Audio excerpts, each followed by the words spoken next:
शहरातील MIDC police ठाण्याच्या अलीकडे रस्त्यालगत असलेल्या महानगरपालिकेच्या बसस्टॉपवर अत्यंत धोकादायक परिस्थिती निर्माण झाली आहे। बसस्टॉपच्या अगदी हाकेच्या अंतरावर असलेली विद्युत तार बसस्टॉपच्या लोखंडी संरचनेला लागल्याचं दिसून येत असून त्यामुळे नागरिकांच्या जीवितास गंभीर धोका निर्माण झाला आहे।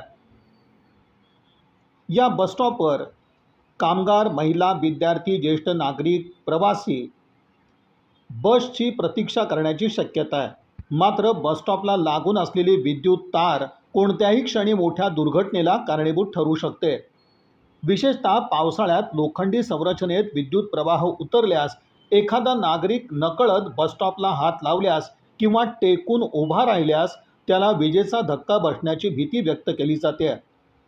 सध्या पावसामुळे वातावरण दमट असून अशा परिस्थितीत विद्युत सुरक्षेचा प्रश्न अधिक गंभीर बनला आहे।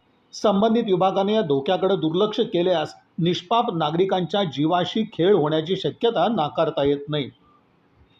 विशेष म्हणजे हा बसस्टॉप MIDC पोलीस ठाण्याच्या अगदी जवळ असूनही अद्याप या धोकादायक स्थितीकडे संबंधित यंत्रणांचं लक्ष गेलं नसल्याचं दिसून येतं। एखादी दुर्घटना घडल्यानंतरच प्रशासन जागं होणार का, असा संतप्त सवाल नागरिक करतायत।